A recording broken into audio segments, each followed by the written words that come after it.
Buenos días con todos, bienvenidos. Como AmCham Guayaquil estamos muy orgullosos de poder seguir aportando a nuestra membresía y al público en general. Esta ocasión contamos con nuestro socio FUNIVER, la Fundación Universitaria Iberoamericana, con este ha sido, un programa con el auspicio o el apoyo de ellos. Quiero darle paso a Karina Chávez, que es la directora ejecutiva de FUNIVER, quien nos dará a conocer un poco más sobre la fundación. Karina, por favor. No tienes audio, Karina.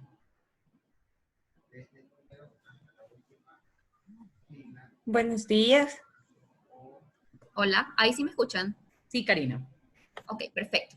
Listo. Les decía a todos pues que buenos días, que encantada de saludarlos. Gracias por acompañarnos en esta webinar que ha sido organizado por la Cámara Ecuatoriano-Americana de Comercio AmCham y la Fundación Universitaria Iberoamericana FUNIVER. Yo quiero expresar un especial agradecimiento a María Antonieta Reyes, directora ejecutiva de AmCham, pues por la gentileza de habernos invitado a participar en esta actividad que ha sido posible gracias a un convenio de colaboración entre ambas organizaciones. FUNIVER, líder mundial en educación a distancia y pionero en implementar las tecnologías de la información en el ámbito educativo, lidera un sinnúmero de y la cultura al alcance de todos. A través de conferencias, exposiciones de arte y un programa de becas de alcance global, hemos logrado aportar en positivo a la sociedad. Es así que valoramos y nos unimos a este tipo de iniciativas que permiten un intercambio de experiencias y de conocimiento. Hoy nos enfrentamos juntos a una situación inesperada y dramática, la pandemia mundial del COVID-19, que está afectando a nuestras familias, nuestra forma de vida, nuestros negocios, y está generando un impacto sin precedentes en la economía mundial. Y aquí caben varias preguntas. ¿Estaban las empresas preparadas para reaccionar ante una situación de estas dimensiones? ¿Qué rol juega la tecnología en esta crisis? ¿Deben las empresas transformarse digitalmente?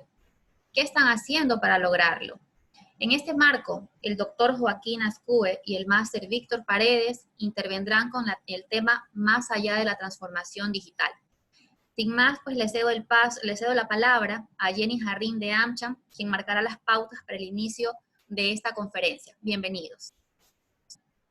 Sí, muchas gracias, Karina. Vamos a hacer la presentación del perfil de nuestros profesores. Contamos en este caso con el doctor Joaquín Azcue Castillón. Él es vicedecano de posgrados de la de la Escuela de Negocios de Barcelona. Doctor en Ciencias Sociales por la Universidad Pontificia de Comillas, y licenciado en Ciencias Físicas por la Universidad Complutense de Madrid. También es especialista en la aplicación de tecnologías digitales a la educación y diseño instruccional, director de programas en Universidad Telefónica y profesor global de liderazgo. Contamos también con la presencia del máster Víctor Paredes Gordo. Él es ingeniero superior en telecomunicaciones por la Universidad Politécnica de Cataluña, máster en telemática y comunicación de datos por la Universidad Politécnica de Cataluña. Tiene un posgrado en desarrollo directivo PPD por la IES, Escuela de Negocios. Es también coach de equipos por la Escuela Europea de Coaching. Tiene más de 18 años de experiencia en organizaciones telco y de IT. Es experto en el desarrollo de negocios e inteligencia de mercado en la industria de telecomunicaciones a nivel global. Cuenta con una amplia experiencia en gestión de proyectos internacionales. Experto en las nuevas tecnologías digitales, cómo poder mejorar las empresas y organizaciones públicas. Tiene un sólido background en el entorno de ventas en grandes cuentas. Docente en metodología de ventas consultiva y account planning. Vamos a llevar, más bien, muchas gracias a los profesores. Vamos a llevar nuestro webinar de hoy con la conferencia de ellos. En este caso, empezamos con el doctor Azcue y luego con el máster Víctor Paredes. Al final, vamos a tener una intervención de parte de nuestros conferencistas. En el caso de que tengan alguna duda, por favor, lo vamos a manejar por el chat, si tienen preguntas también. Joaquín Azcue va a hacer una interacción durante su presentación con junto a nuestros conferencistas. Bienvenidos, profesores. Hola, buenas tardes a todos. Una pregunta, yo no veo la presentación. No sé si está puesta. ¿La están viendo? Sí, yo la estoy compartiendo. Sí, la están compartiendo. Sí. Vale, pues yo es que no la veo. No sé. A ver. Ah, sí, ahora sí. Vale. Bueno, voy a utilizar el chat para interactuar. Entonces, a través del chat me podéis ir diciendo. ¿Veis todos la presentación? ¿Sí? Sí. ¿Correcto? Muy bien. Bueno, yo estoy aquí y estamos conectados remotamente. Estoy conectado desde el campus de AE, donde actualmente soy el vicedecano para posgrados, y voy a hacer una pequeña introducción y luego daré paso a Víctor para que él continúe con el grueso de la presentación. Y durante mi pequeña presentación, pues quizá os haga una pregunta y a través del chat me podéis contestar e interaccionar conmigo. Bueno, en primer lugar, hablar de esta idea de por qué hacemos esto, ¿no? Desde la Fundación Universitaria Iberoamericana, hace ya aproximadamente 2 años, viendo que estábamos en un momento de cambio muy profundo y desde nuestro trabajo, porque entonces yo trabajaba en Telefónica, donde todavía trabaja Víctor, que entiendo que es una compañía que todos conocéis a través de su marca Movistar, pues estábamos inmersos en un proceso de transformación digital y, más importante todavía, de ayuda a la sociedad para su transformación digital, ¿no? Como empresa de telecomunicaciones. Y a partir de ahí, en las conversaciones que tuvimos con la Fundación Universitaria Iberoamericana, vimos que podía ser muy interesante hacer un programa máster en transformación digital para poner al alcance de todo el mundo y en el ámbito latinoamericano y español. Y bueno, fruto de ello, pues hemos trabajado mucho, creamos estos contenidos y pusimos en marcha este programa en donde lo que se pretende un poco es dar esta idea de qué es lo que está pasando en el mundo, de en qué consiste esta revolución digital. Y sí, se habla de la palabra revolución y cómo está cambiándolo todo. Y que ahora quizás con el tema del COVID va un paso más allá, con el tema del virus, ¿no? Si pasas, Víctor, a la siguiente transparencia, por favor.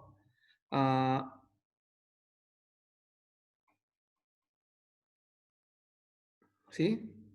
Bueno, cuando empezó este tema de la pandemia, prácticamente todos empezamos a readecuarnos y a trabajar de manera online, porque fuimos confinados en nuestras casas. En España, de hecho, se decretó un estado de alarma y todo el mundo tuvo que quedar confinado en sus casas. Ahora, poco a poco, más de 2 meses después, empezamos a recuperar la normalidad, pero entonces todo tuvo que ser migrado a online. Por ejemplo, en el caso de nuestra escuela EAE, de la noche a la mañana, con los 1000 y pico alumnos que tenemos, todas las clases presenciales se cancelaron y pasaron a hacerse online. Y en aquel primer momento de la pandemia, al poco tiempo de empezar, circuló este pequeño meme de internet que me parece interesante y es parte de lo que estábamos hablando antes con los organizadores de la conferencia, del cambio tan radical que ha sido esto. Y decía esta idea, ¿no? ¿Quién ha sido el responsable de la transformación digital en su compañía? ¿No? Y daba estas opciones y evidentemente, asombrosamente, no ha sido el CEO de la compañía, ni el responsable de sistemas de informática, ni los grupos ágiles, ni nada, ¿no? Realmente el coronavirus ha sido el responsable último de que se haya acelerado radicalmente esta transformación. Y por eso es especialmente relevante en este momento, porque ya no es solo un tema de lo que ha pasado en los últimos años, sino que encima con la pandemia se ha acelerado infinitamente el proceso. Pase a transparencia, por favor, Víctor. La siguiente, otra más. Bueno, voy a empezar con un pequeño vídeo. Entonces voy a compartir la pantalla que da un poco una idea de lo que está pasando y luego continúo. Si veis que no funciona, me lo decís alguien por audio, ¿vale? Vamos a compartir pantalla.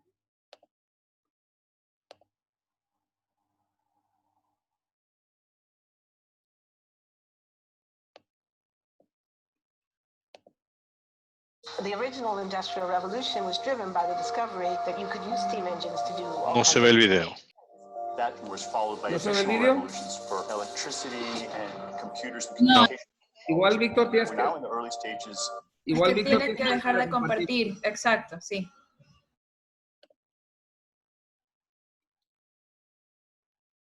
Víctor, ¿has dejado ya de compartir? Sí, disculpa, sí.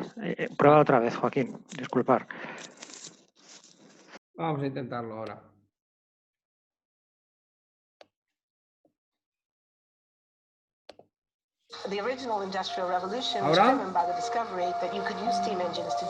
Sí, sí se ve. That was followed by additional revolutions for electricity and computers and communications technology. We're now in the early stages of the fourth industrial revolution, which is bringing together digital, physical, and biological systems.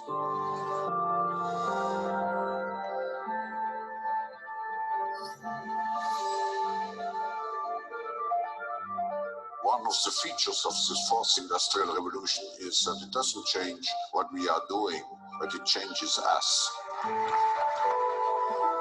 We need a different economic model that will allow us to meet the basic needs of every human on the planet, and that will be focused not on growth per se, but on maximizing human well-being. We have energy technologies that can power our civilization, but how do we get it and implement it at the scale we need at a price that people around the world can afford? If we're able to do something to transform cities, to make it more efficient, then the impact can be huge. We can use asset tracking, we can use IT, we can use 3D printing to decouple growth from the resource constraints we have. The question of adding quality to quantity, it's really about a diverse, safe, healthy, and just world with clean air, clean water, clean energy. Together we are fighting to preserve our fragile climate from irreversible damage and devastation of unthinkable proportions. Prediction of but the main question is, how will we define work? How will we share the wealth? How can you have a doctor that really knows a lot about data? How can you have a biologist that knows about medicine? We have to create a space that enables people to think freely, to think divergent thoughts, to think creative thoughts. We really need new education or new training. We're working with a World in Motion and First Robotics, trying to encourage students from third grade all the way up through the end of high school to pursue science, math, and different technologies. This ability of digital technology to change outcomes, to truly empower people that can create a more equitable growth. Fourth industrial revolution has the potential to make inequalities visible and to make them less acceptable in the future. I was the first person in the world to be able to voluntarily move my legs while stepping in a robot. A cure will be possible if enough of the right people have the will to make it happen. We're seeing this incredibly exciting convergence of genome editing, DNA sequencing.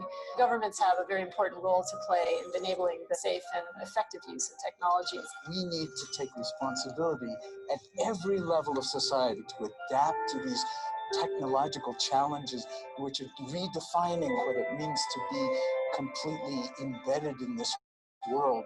Even though we have everyday problems we have to solve, we have to find a way to lay the foundations for the innovations of tomorrow. Víctor, dejo de compartir para que compartas tú otra vez la presentación y pases a la siguiente. A ver.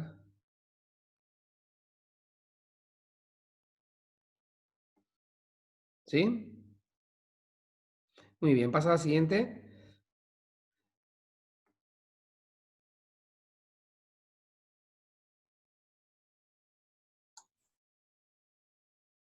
Bueno, entonces os lanzo esta primera pregunta y os animo a que me contestéis vía chat. Si os fijáis en todo este tema del mundo digital, de todo lo que ha pasado, de los cambios inmensos que la sociedad está sufriendo en este nuevo milenio, consecuencia de las tecnologías digitales, se habla de revolución, pero a mí me gustaría preguntaros por qué creéis que se usa la palabra revolución, ¿no? Cuarta revolución industrial, revolución digital. ¿Qué os dice esta palabra en el sentido de por qué una revolución? Os animo a que por el chat contestéis lo que penséis.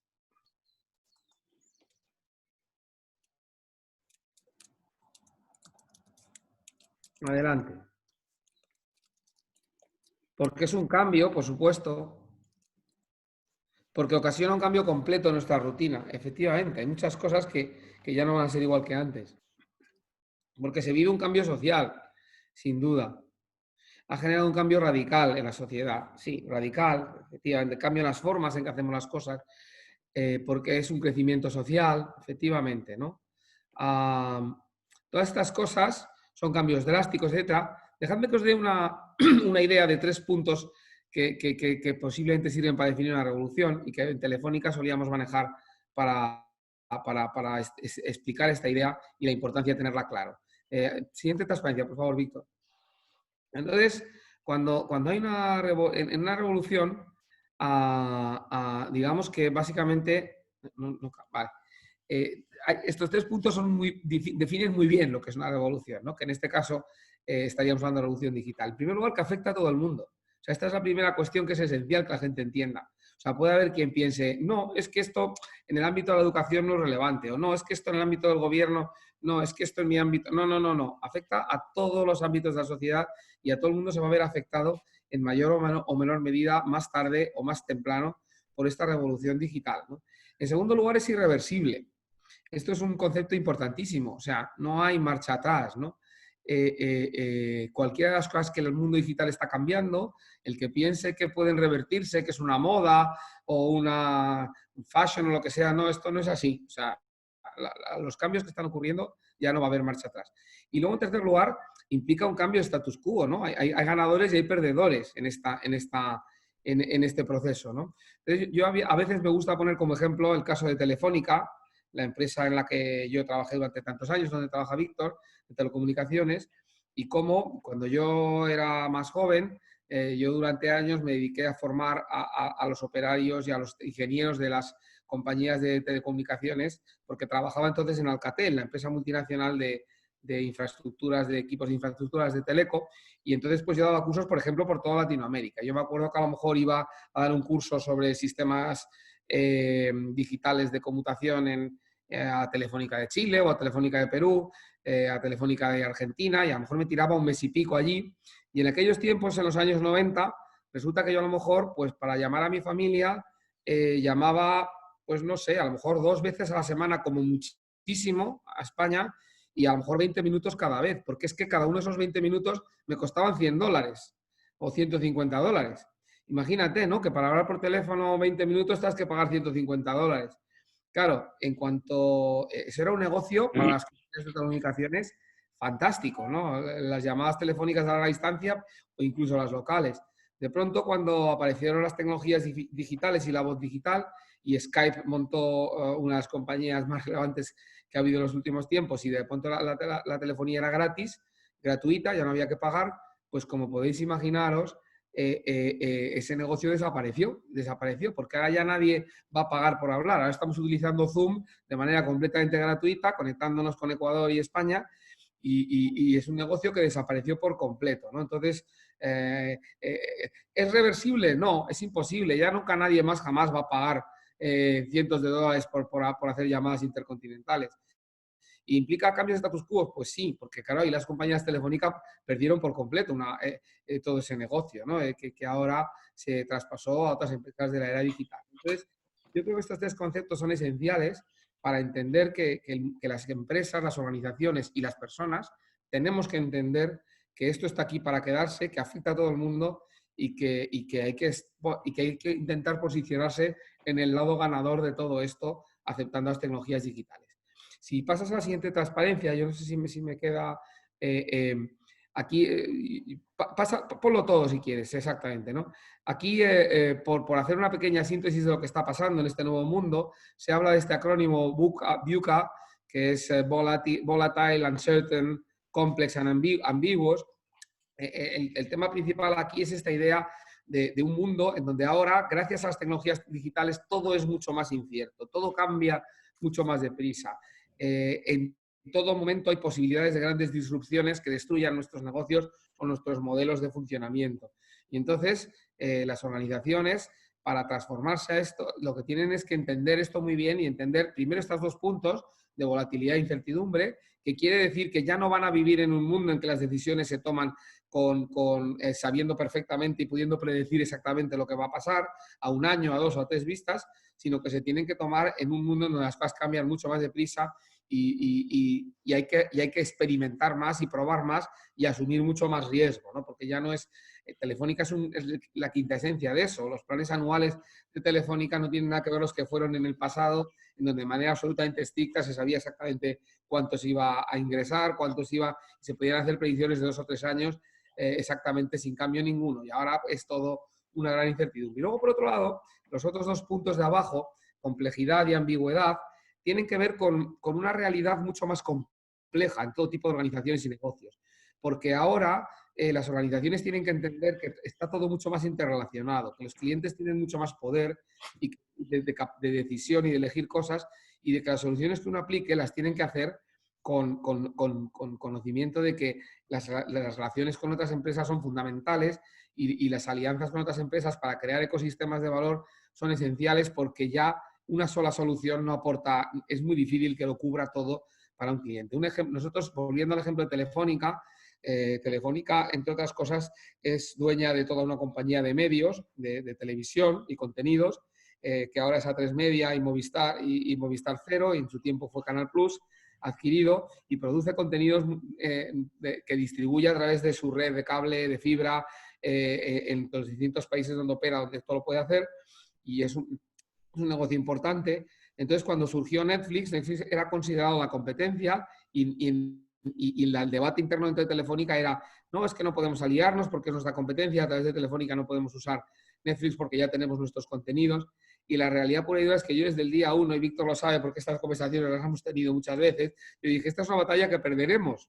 O sea, al final Telefónica tendrá que ofrecer Netflix dentro de su portfolio, porque si no, nadie va a querer la televisión de Telefónica. Efectivamente, pues ahora ya Telefónica ofrece Netflix y ofrece lo de Amazon Prime Video y HBO y todo lo demás, porque si no tienes una alianza buena, es imposible sobrevivir en este mundo complejo y ambiguo. Si me pasas a la última transparencia que creo que tengo yo, y luego ya te dejo, tras esta introducción, pues bueno, esto implica que estas organizaciones y empresas y negocios de todo el mundo tienen este reto, ¿no? El reto de transformarse para ser capaces de actuar de una manera mucho más decidida y tener una mayor capacidad de reacción, para ser capaces de capturar todo el conocimiento de la organización, para ser capaces de resolver la ambigüedad del entorno y navegar en él, y navegar en esta complejidad. Y luego, por supuesto, para asumir que sí o sí hay que operar ya en este entorno digital. Pues si tú te planteas si hay que usar redes sociales o no, la respuesta es sí, no puedes no usarlas. Si no, los que compiten contigo lo van a hacer. Y así con cada uno de los elementos digitales de esta sociedad, ¿no?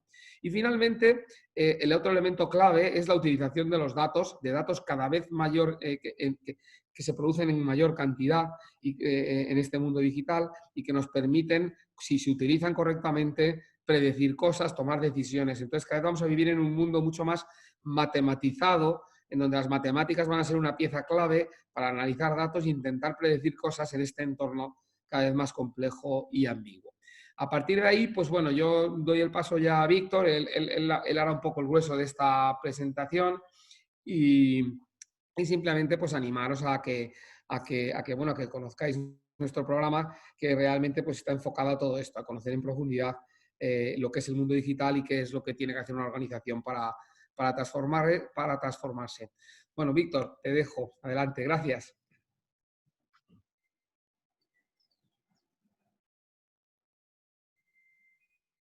¿Escuchan bien? ¿Sí? He quitado mi imagen porque, como dicen a veces, en casa del herrero cuchillo de palo, y no me fío mucho de mi ancho de banda que tengo en casa. Así que, como creo que lo más importante es que si se me escuche bien, prefiero cortar mi imagen y luego en la última parte, si quieren, en el turno de preguntas me vuelvo a conectar la imagen. Bueno, en principio, buenas tardes a todos desde España, buenos días a ustedes. Espero que todos ustedes se encuentren bien con sus familias y estén llevando los estragos de este coronavirus de la mejor manera posible. Ha comentado antes en mi presentación, yo soy un apasionado de lo que es la transformación digital y de cómo las tecnologías digitales están transformando no solo las empresas, sino las administraciones y la sociedad en general. Yo llevo bastantes años en Telefónica, y en los últimos 5 años he estado ayudando a la cartera de multinacionales de Telefónica en su viaje de transformación digital. Algunos de los ejemplos que mencionaré durante la sesión de hoy pues los he vivido de primera mano. Después de la introducción de Joaquín acerca del contexto actual, ese contexto VUCA, voy a empezar contestando a la pregunta ¿por qué ahora? Y vamos a empezar viendo lo que nos dice el señor Google de transformación digital. Si nos servimos de Google como termómetro de interés, la primera gráfica muestra la evolución de las búsquedas del término Digital Transformation en inglés. Vemos que a finales de 2013 es cuando se disparan las búsquedas y es por lo tanto cuando podemos decir que es cuando realmente se dispara el interés por qué es eso de la transformación digital. En la gráfica de abajo, remarcado en rojo, pueden ver no ya las búsquedas de Google, sino los resultados de esas búsquedas esta misma semana, y ven que ya existen más de 400 millones de páginas que hacen referencia al término transformación. Entonces, ¿por qué ese enorme interés y por qué a partir de ese momento? Hay dos motivos fundamentalmente a mi juicio. El primero es que a partir de esa fecha ya habían surgido con anterioridad, pero es cuando se imponen en el mercado empresas digitales como Airbnb, como Uber, como WhatsApp, que derriban barreras de entrada en los respectivos industrias donde operan y disrumpen y ponen totalmente patas arriba a toda la industria. Y estos son solo algunos ejemplos, pero podemos encontrar ejemplos disruptores en cada una de las industrias donde hablaremos. Esto hace que los líderes de las empresas, de todo tipo de empresas que operan en esas industrias, pongan sus ojos y su interés en qué es eso de la transformación digital, unos como amenaza, es decir, a ver si va a haber alguno de estos nativos digitales que nos mueva la silla como empresa, y otros como oportunidad. Yo puedo ser el próximo unicornio que cambie toda una industria. Eso por un lado. Y luego, por otro lado, a la necesidad de cambiar de las organizaciones en ese entorno VUCA que comentaba antes Joaquín, de ser más rápidas, más flexibles y más innovadoras, se suma no solo ya la irrupción, sino la madurez de una serie de tecnologías que aplicadas en las empresas pueden cambiar y están cambiando a la manera de hacer negocios. Y digo madurez porque, como veremos más tarde, no solo se trata de que la tecnología exista, sino que esa tecnología sea madura, es decir, que sea segura, que sea robusta y que sea accesible por precio a todo el mundo.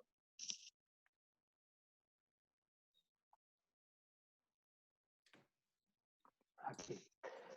Esas tecnologías digitales que permiten esta transformación y que le dan el apellido de transformación digital son fundamentalmente 4 y son las que en inglés se conocen por el acrónimo SMAC, Social, Mobility, Analytics and Cloud. En el máster que hemos realizado con Funiver estudiamos con detenimiento en qué consisten y cómo y de qué manera concreta estas tecnologías están impactando en la manera de las organizaciones se están organizando, contactan con sus clientes y hacen negocios. Aquí, por razones del tiempo que tenemos, del limitado tiempo que tenemos, lo que daremos solamente es una pincelada del impacto causado por cada una de estas tecnologías en los negocios y en las organizaciones. Es decir, que hoy lo que les voy a contar no son en qué consisten estas tecnologías, sino qué impacto están teniendo en las empresas. Existen otras tecnologías más recientes que también empujan y facilitan esta transformación digital, tales como la robótica, la inteligencia artificial, la biotecnología, la genética. Y veremos un poco más adelante incluso de cómo estar a la última acerca de cómo evolucionar las tecnologías, cómo están evolucionando estas últimas tecnologías emergentes hacia su maduración para que puedan ser usadas de manera intensiva en las empresas. Vamos a empezar por la más conocida, la que necesita menos presentación, porque ya todos disponemos de perfiles en varias redes sociales, ya sean generalistas como Facebook o más específicas como LinkedIn. Dado que todos sabemos qué son y cómo se usan, aquí me voy a centrar, como les decía, en cómo están impactando en las organizaciones. En la slide vemos cuáles son las principales redes sociales hoy en día. En función de su actividad, se encuentran más o menos cercanas a cada uno de los lados del hexágono, y en el centro se encuentran las que son más generalistas en cuanto a su uso. No son todas, pues actualmente hay más de cientos o miles de redes sociales. De hecho, hoy en día cualquiera de ustedes pues, puede en pocos minutos montar su propia red social para su empresa a través de una herramienta gratuita que existe que se llama Ning. Pero vamos a centrarnos, como les decía, en el impacto de las redes sociales. Para empezar, comentarles que las redes sociales no solo están teniendo impacto en las empresas o en las organizaciones, sino en la sociedad en general. están teniendo impacto en la sociabilidad del individuo. Ya buena parte de la interrelación de las empresas ya no es física o presencial, sino es digital a través de las redes sociales. Y eso lleva, dicen los psicólogos y los sociólogos, está llevando a que esa interrelación sea diferente, con sus pros y con sus contras. Por una parte, como pros tenemos más interrelación y con más personas y más diversas, pero esa interrelación es menos real. También las redes sociales se han convertido en un instrumento para cambiar la propia sociedad. Ahí están los casos ya archifamosos del papel de las redes sociales en la primavera árabe, o también el caso de Cambridge Analytica y cómo influyó en las sociedades norteamericana e inglesa en las elecciones que ganó Donald Trump y en el Brexit. Pero como hemos dicho, vamos a centrarnos en el impacto de las redes sociales. Las redes sociales están colaborando principalmente en 3 grandes áreas en las empresas. Por una parte, en el área de recursos humanos, donde el mayor impacto tiene que ver con la selección y contratación de sus nuevos empleados. El boom de las redes sociales ha supuesto un gran cambio en cómo las empresas están buscando y seleccionando a sus candidatos. Se estima que la efectividad en la búsqueda de candidatos a través de las redes sociales es 3 veces mayor que mediante medios tradicionales. También las redes sociales presentan ventajas para los propios candidatos, ya que les permite buscar y seleccionar las ofertas de una manera más fácil, más intuitiva y en tiempo real, y es muy fácil poder inscribirse en las ofertas. Además, también el candidato puede acceder a más información y establecer alertas automáticas de trabajo adecuadas para cada uno para su perfil. Las redes sociales también han derribado las barreras geográficas para llegar al segmento deseado de potenciales candidatos, ¿no? Cualquier candidato interesado, no importa el lugar donde resida, puede acceder a cualquier oferta. El uso de las redes sociales también para la búsqueda y selección de candidatos ha resaltado la importancia para cualquier profesional de tener una imagen digital cuidada en las redes. Es decir, los profesionales nos esforzamos continuamente por tener una actitud activa en las redes sociales, publicando comentarios, artículos y experiencias que nos ayude a reforzar la imagen digital personal que deseamos ofrecer. Respecto al impacto en el área de marketing, es obvio que nuestro tiempo de ocio ha cambiado. Nuestro tiempo de ocio, sobre todo las generaciones más jóvenes, ya no lo pasamos fundamentalmente en el salón y delante del televisor, sino la atención se ha movido a Internet y dentro de Internet particularmente y fundamentalmente en las redes sociales. Como saben, los vídeos musicales, las canciones más famosas o las noticias se conocen mucho más a través de Internet que a través de cualquier otro medio de comunicación. Las agencias publicitarias y las marcas se han dado cuenta, lógicamente, de este fenómeno y han reaccionado para utilizarlo en su beneficio. La publicidad se ha adaptado y apuesta por las redes sociales como un medio muy eficaz de conseguir y fidelizar clientes.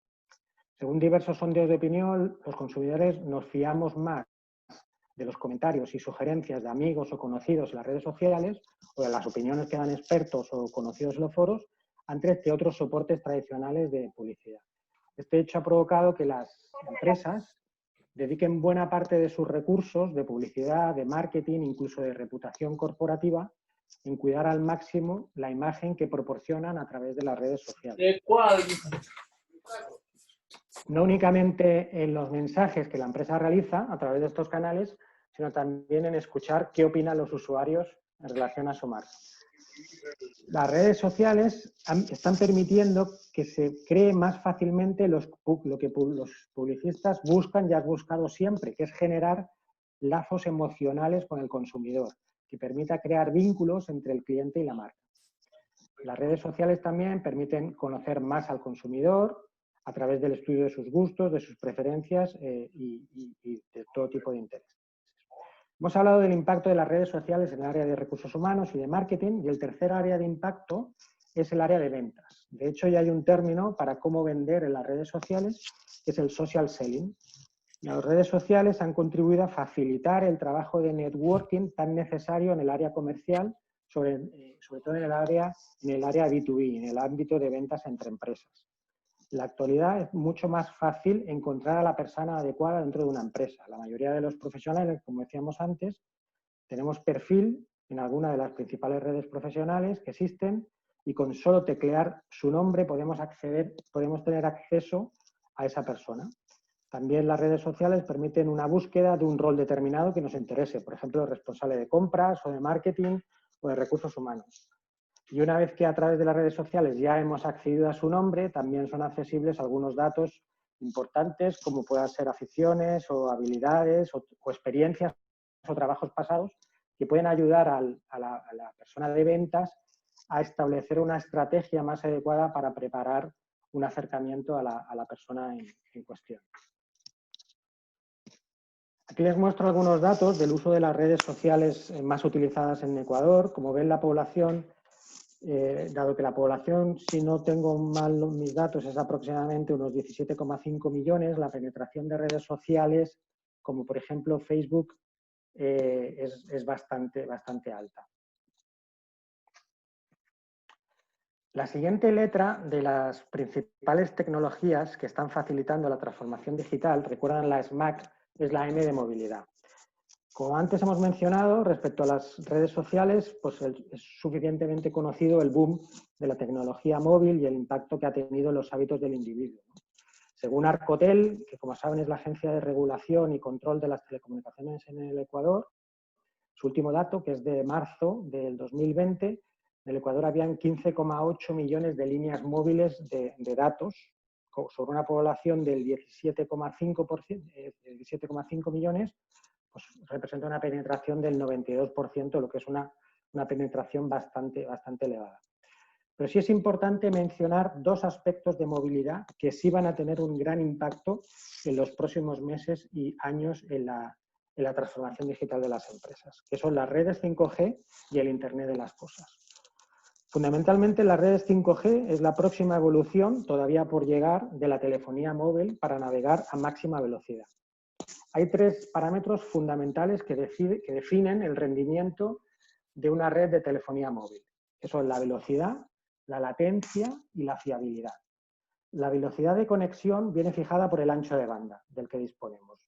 Es decir, cuanto más ancho de banda tengamos, más datos caben en el canal. Pero los datos deben de recorrer una distancia y es ahí donde entra el concepto de latencia, que es el tiempo exacto que tarda en transmitirse la información de un punto a otro de la red. Si la velocidad de transmisión es alta, pero también lo es la latencia, podemos transmitir mucha información, pero tardará tiempo en llegar a su destino. Este retraso entre el envío y recepción de la información puede resultar imperceptible cuando estamos hablando de navegar por Internet o incluso cuando estamos viendo una película Netflix. Pues hablamos de aproximadamente milisegundos, pero hace imposible el uso de esta, o hacía imposible hasta ahora el uso de esta tecnología para las automatizaciones en las fábricas o el coche autónomo, la conducción autónoma. Por eso necesitábamos otra tecnología móvil. La nueva tecnología 5G promete tres características esenciales para revolucionar de nuevo la telefonía móvil. Velocidades de descarga ultra rápidas, hasta 20 gigabits por segundo en el futuro, latencias menores a 1 milisegundo, y el salto es impresionante ya que en 4G se tiene latencias aproximadamente de 20 milisegundos, y una alta fiabilidad de las redes. En las anteriores redes móviles, desde la 1G hasta la 4G, la inmediatez de las comunicaciones no estaba garantizada, por lo que no se podían desarrollar ciertas aplicaciones como, por ejemplo, les decía antes, la conducción autónoma en el sector de la automoción. Los vehículos automatizados de conducción autónoma necesitan pues, compartir su posición y otras variables que detectan sus sensores con la red para evitar accidentes. Pero la llegada de 5G abre la puerta a todo un abanico de servicios que precisan de esta inmediatez en las comunicaciones para desplegarse. Por eso se estima un grandísimo impacto de esta tecnología en distintas industrias, no solo en la automoción, sino también en la logística, en las ciudades inteligentes, en la automatización de fábricas, lo que se conoce como la industria 4.0, la industria de los videojuegos online y también en el ámbito de la salud, por citar algunos ejemplos. Y el 5G no solo se está aplicando en redes públicas, sino también en redes privadas. Les invito también a que busquen información sobre la que es conocida como la Factory 56, la fábrica 56 de la empresa alemana de automóviles Daimler, cómo tiene ya implementada su propia red 5G y cómo la quiere y la está haciendo servir para construir lo que llaman la fábrica del futuro. Es un emblema ya en toda Alemania y muchos aeropuertos en Europa también están en vías de implementar su propia red privada 5G. Perdón. Hola. ¿Sí? Se me escucha bien, ¿verdad? Sí, se escucha. Otra tecnología que también va a impactar enormemente en la eficiencia de muchas empresas, y de hecho lo está haciendo ya, es el Internet de las Cosas. En el Internet de las Cosas, cualquier dispositivo es susceptible de ser conectado a la red y, por tanto, enviar información de su estado o para ser accionado en remoto.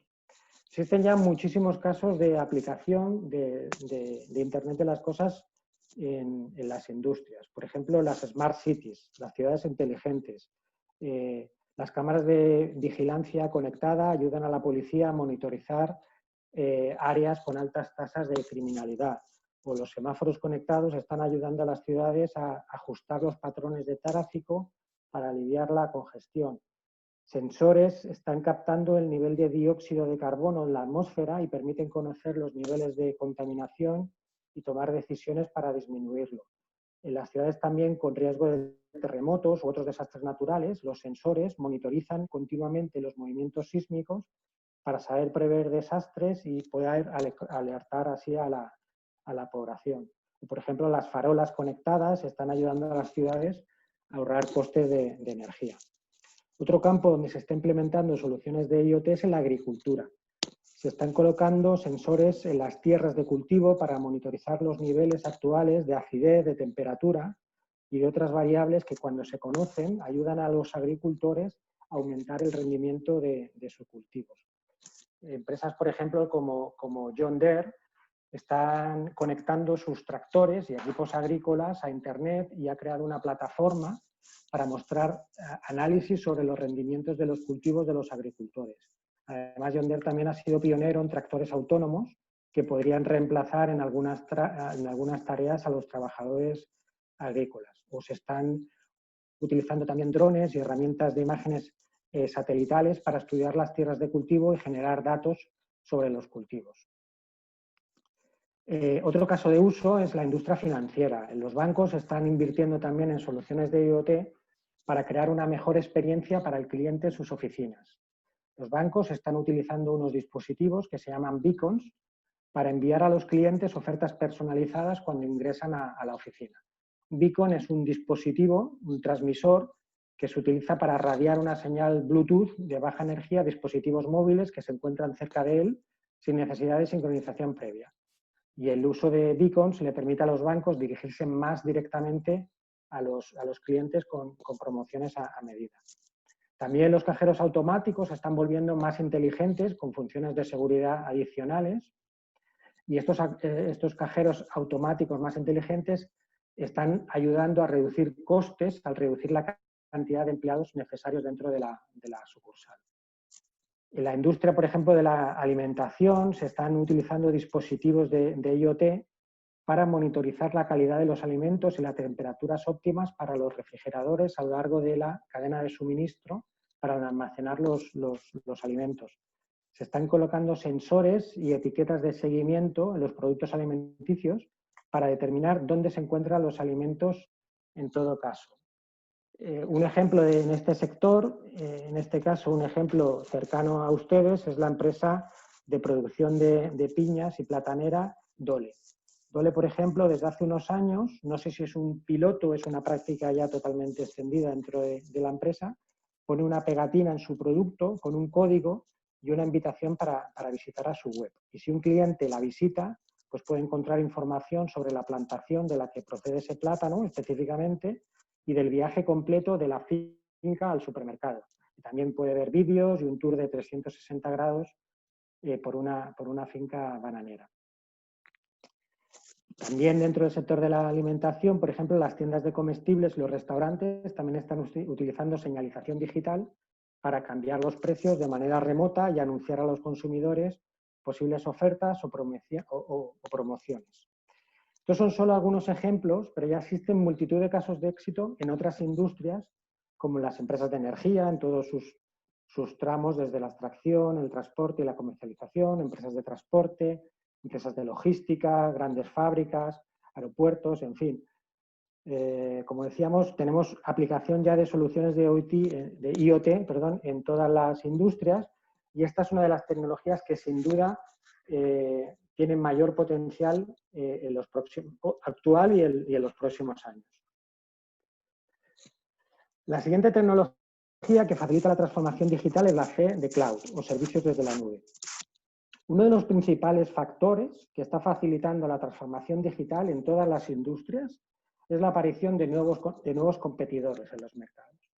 Como hablábamos al principio con el ejemplo de Airbnb, de WhatsApp, de Uber, o como decía antes Joaquín con Netflix, se trata de nuevas empresas nativas digitales, más pequeñas, más ágiles y más flexibles, que saben adaptarse rápidamente a las necesidades de los nuevos usuarios digitales, ¿no? La principal razón que facilita la aparición de estos nuevos competidores es la desaparición de las barreras de entrada en estas industrias. Algunos sectores económicos presentaban hace unos años elevadas barreras de entrada, lo cual hacía muy difícil la aparición de nuevos competidores, ya que el mercado exigía grandes inversiones iniciales, ¿no? En muchas de estas industrias, una de estas barreras de entrada era la de poder dotarse de una infraestructura de TI para proporcionar, por ejemplo, servicios de comercio electrónico a través de Internet. Pues bien, con la madurez de los servicios desde la nube o el cloud computing, se reduce muy considerablemente esta barrera de entrada. Las empresas ahora tienen la posibilidad de proveerse de estas capacidades de IT en modalidad de pago por uso, de una manera flexible y escalable, sin necesidad de inversiones iniciales y sin necesidad tampoco de disponer en su plantilla de expertos tecnológicos. Esto hace que cualquier empresa del mundo, grande o pequeña, pueda ofrecer sus productos a través de Internet en total igualdad de condiciones que una gran corporación. De hecho, en algunos casos incluso parten con ventaja sobre estas grandes corporaciones porque no tienen que integrar el legacy previo. Pero los menos familiarizados con las tecnologías se pueden estar preguntando, ¿pero de qué infraestructura estamos hablando cuando hablamos de infraestructura de TI? Pues bien, cualquier empresa con un mínimo tamaño de cualquier industria pues tiene la necesidad de dotarse de una mínima infraestructura de TI. La empresa que menos recursos de tecnología necesite, pues seguro que al menos necesita una aplicación para realizar facturas, una aplicación para llevar la contabilidad de la compañía, una base de datos donde guardar el historial comercial de los clientes y sus datos principales. Estas mínimas aplicaciones van a tener que ser accesibles para ser consultadas o modificadas por varias personas a la vez dentro de la compañía. Probablemente también tendrá un sitio web para promocionar sus productos y servicios y cada vez más a menudo también para comercializar sus productos y servicios a través de esta web. En definitiva, al final, cualquier empresa precisa dotarse cuanto menos de varias aplicaciones informáticas, uno o varios servidores, uno o varias bases de datos y una red de comunicaciones que permita el acceso de todos sus empleados y clientes a esta información. Y, por supuesto, la empresa también deberá garantizar la seguridad de esta información de manera que ésta no se pierda y se mantenga fuera del alcance de personas ajenas a la entidad, ¿no? Toda esta infraestructura de TI, de aplicaciones, de servidores, de base de datos, de comunicaciones, ha sido tradicionalmente, hasta la irrupción de los servicios cloud, instalada en las instalaciones de la propia compañía y mantenida y gestionada por personal propio de la empresa. En contraposición con esta infraestructura de TI tradicional, instalada y mantenida y gestionada internamente, nacen los servicios desde la nube. Para los más nuevos en esta materia, decir que el término cloud es en realidad solo una metáfora de Internet. Toma este nombre de cuando dibujábamos los diagramas de flujo y se representaba la infraestructura de granjas de servidores en Internet como una enorme nube blanca, ¿no? Básicamente, cloud computing lo que significa es almacenar y acceder a datos y programas a través de Internet en lugar de hacerlo directamente al disco duro de nuestro ordenador. Por tanto, la computación en la nube es un paradigma en el que los recursos informáticos están disponibles únicamente cuando es necesario y el cliente paga únicamente por su uso.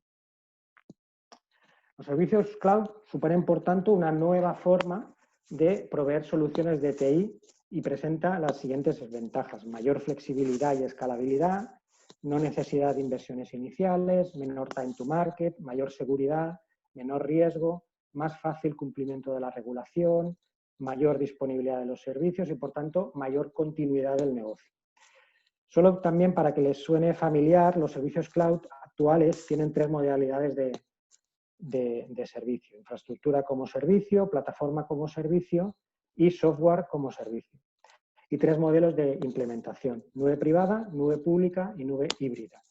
Para elegir el tipo de modelo de servicio e implementación adecuado, cada empresa tiene que tener en cuenta una serie de factores y condicionantes que hacen más adecuado una u otra opción. Además, también hay que tener en cuenta que la decisión de ir a una modalidad de servicios determinada va a tener fuertes implicaciones no solamente en el área de TI, sino también en otros departamentos de las empresas, con lo que es muy recomendable poner mucha atención a lo que llaman el proyecto de migración hacia la nube.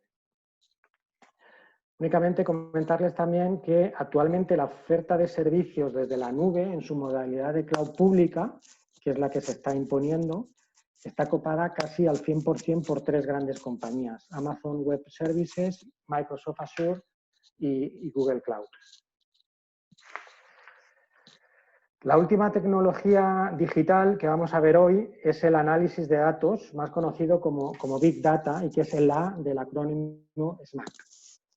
Decirles que todos, absolutamente todos nuestros actos, tanto en el mundo físico como en el mundo online, generan un rastro, una información, unos datos que pueden ser recogidos, almacenados, analizados y convertidos en información relevante para tomar mejores decisiones de negocio.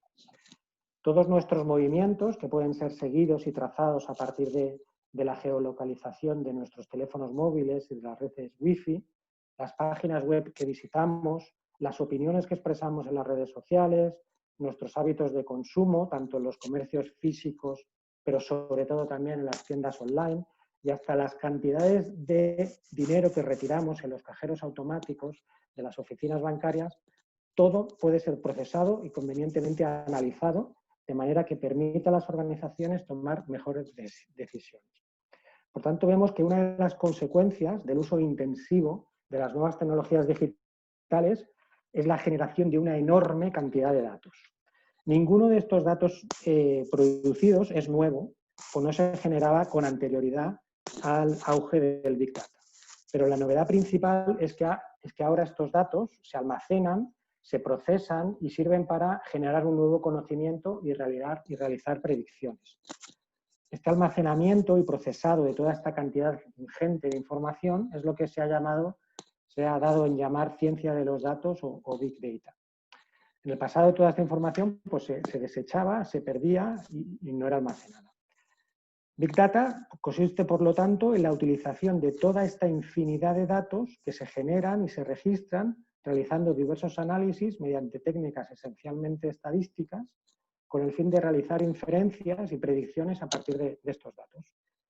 Además, con las aplicaciones del Internet de las cosas que comentábamos antes, ya no son solo las empresas, las personas, que interactuamos entre nosotros a través de las tecnologías, sino también las máquinas las que generan grandes cantidades de información susceptibles de ser procesadas. Pero el análisis de los datos generados por una compañía no es nuevo. Se viene realizando desde hace mucho tiempo bajo diversos nombres como Business Intelligence o Business Analytics. Por lo tanto, cabe preguntarnos qué es lo que ha cambiado con Big Data. ¿Qué trae de nuevo el Big Data? Pues bien, las principales diferencias entre el Business Intelligence tradicional y el Big Data son en relación a 4 aspectos. En relación al tipo de datos, al almacenamiento de los datos, al volumen de datos y, por último, en el tiempo en el que son procesados. Respecto al tipo de datos, en Business Intelligence solo se trataban datos estructurados, es decir, bases de datos tradicionales. Mientras que en el Big Data se trabaja tanto datos estructurados como no estructurados. Se puede trabajar con todo tipo de ficheros de voz, vídeos, multimedia, etc. Respecto al almacenamiento de datos, en Business Intelligence se almacenan los datos de manera centralizada en servidores que eran conocidos como Data Warehouse. En Big Data se almacenan los datos de manera distribuida, es decir, en múltiples servidores, lo que ofrece mayor flexibilidad y seguridad. Respecto al volumen de datos, muy importante, los avances en la capacidad de almacenamiento y procesamiento permiten que en Big Data se trabajen con grandes cantidades de datos. Estamos hablando de terabytes o petabytes. Un terabyte es aproximadamente, para que se hagan una idea, igual a 1 trillón de bytes. Mientras que en Business Intelligence el volumen de los datos con los que se trabajaba es mucho menor. Y por último, en tiempo real, el Business Intelligence requiere el almacenamiento previo de los datos para su posterior análisis. En el Big Data, en cambio, las herramientas permiten el procesamiento en tiempo real, lo que permite tomar decisiones pues, de manera más rápida. Podemos concluir, por tanto, que Big Data implica 3 grandes desafíos. El tamaño del Big Data supera la capacidad de almacenamiento y procesamiento de las bases de datos actuales. Gran porcentaje de esos datos son no estructurados y permite el análisis en tiempo real. Pero como estamos haciendo durante toda la charla, pongamos foco en el impacto del Big Data en las organizaciones. La aplicación de las tecnologías de Big Data a las empresas aporta esencialmente una capa de inteligencia al negocio que va mucho más allá de lo que venía aportando las soluciones de Business Intelligence tradicionales. Una de las principales consecuencias del Big Data en las organizaciones es que éstas están poco a poco pasando de tomar decisiones de una manera reactiva, es decir, basadas en percepciones y experiencias del pasado y reaccionando ante las circunstancias que ocurren tanto en el mercado como internamente, a tomar decisiones de manera proactiva, es decir, en base a los datos que ella misma genera en su actividad. Con el Big Data, las empresas están empezando a predecir qué es lo que va a ocurrir y poder tomar decisiones influyendo en lo que va a ocurrir. Existen 2 grandes áreas fundamentales de gran impacto del Big Data en las organizaciones. Impacto en las áreas de marketing y ventas para generar más ingresos. Las empresas están usando, cuanto menos investigando, emplear soluciones de Big Data para conocer mucho mejor a los clientes, tanto actuales como potenciales. Y con este mayor conocimiento del cliente, las empresas pueden segmentarlos mejor y personalizar campañas de marketing para adaptarse más a sus necesidades y hábitos de compra. Y el otro lado, el otro área de impacto de Big Data es en las áreas operativas, para lograr una mayor eficiencia en los procesos y en las decisiones internas. El Big Data puede, por ejemplo, realizar una predicción avanzada de posibles incidencias o fallos de dispositivos. Y de esta manera, las empresas pueden optimizar los recursos de soporte y mantenimiento para reducir costes, a la vez que incluso proporcionar una mayor calidad de servicio. También a través de soluciones de Big Data, cada vez más las empresas pueden escoger cuál es la mejor ubicación para la instalación, por ejemplo, de centros comerciales, de cajeros automáticos, de máquinas expendedoras, de farmacias o de gasolineras, y de esta manera reducir el riesgo de equivocarse con estas decisiones que, como saben, puede comprometer grandes inversiones y gastos operativos a lo largo de muchos años. La maestría que hemos realizado con Funiver, pues incluimos algunos casos de éxito, de uso de Big Data, pues como son el Financial Times, en Renfe, que es la red española de ferrocarriles, la atracción del London Eye de Londres, Netflix, Spotify, IBM, Xerox o la Organización de Naciones Unidas, ¿no? En todo caso, no sé si es un poco exagerado, pero hay muchos gurús y especialistas que dicen que la información, los datos, es el nuevo petróleo. Desde luego sí que hay muchas empresas que se están dando cuenta que la información que generan es un activo muy importante dentro de la empresa y entonces la palabra de moda es cómo monetizar esa información, es decir, cómo sacarle provecho económico. Lo cierto es que a veces no es necesario ni siquiera implementar soluciones de Big Data para rentabilizar los datos generados por una empresa. Es decir, si una organización como resultado de su actividad genera datos relevantes, estos ya son un activo que tienen un valor en el mercado, incluso si la propia organización no sabe o no puede monetizarlos. Existen compañías en el mercado que puedan estar interesadas en pagar importantes cantidades de dinero para disponer de esos datos, eso sí, de manera anonimizada. Hemos visto las principales tecnologías digitales que están impulsando la transformación digital, que son las tecnologías SMAC, las redes sociales, movilidad IoT, cloud y Big Data, y su impacto actual en las empresas. Pero existen otras tecnologías más recientes, emergentes, que entendemos que también empujarán y facilitarán esta transformación digital de las empresas tales como, pues como decíamos anteriormente, la robótica, la genética, la inteligencia artificial y el machine learning. No obstante, muchas de ellas todavía no han llegado a su estado de madurez y hay que esperar que lleguen a su estado de madurez para que realmente impacten en las empresas y en la sociedad. Como podrán entender, esto de las distintas fases de madurez de una tecnología cambia muy rápidamente. Por lo tanto, les recomiendo seguir el estudio que publica la consultora Gartner, que se llama el Hype Cycle for Emerging Technologies.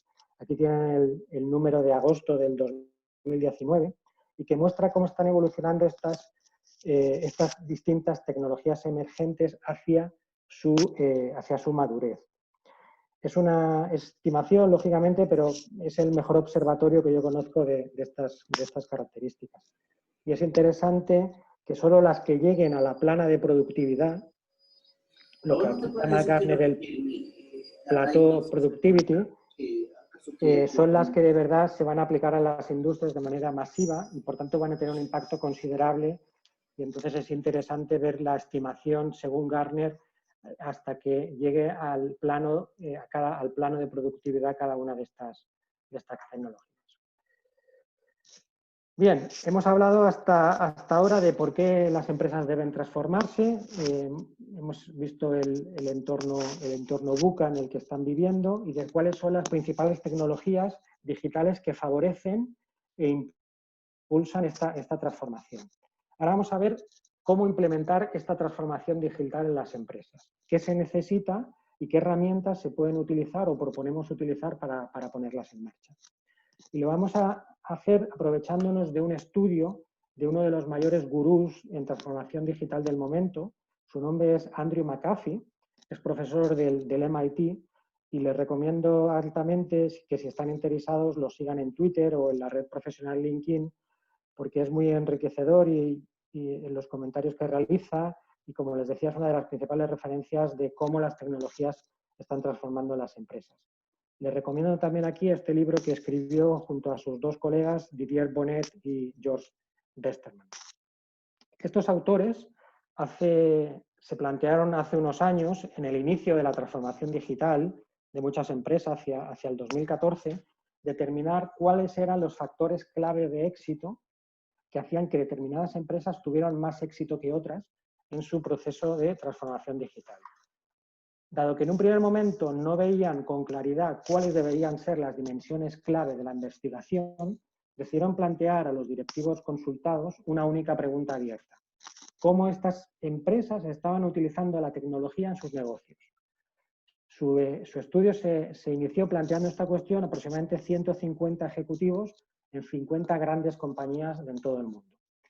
A partir de este primer estudio, en el que correlaron las respuestas obtenidas con los resultados de negocio de las compañías, descubrieron que todas las empresas estaban ya invirtiendo en proyectos de tecnología, pero algunas de ellas lo estaban haciendo de manera realmente eficiente. Empresas como Nike, como Asian Paints, como Starbucks, como Burberry, como la cadena hotelera Césars o la empresa minera Codelco mostraron unos resultados de rendimiento muy superiores a los de sus pares en sus respectivas industrias. Y a este grupo los llamaron Digital Masters.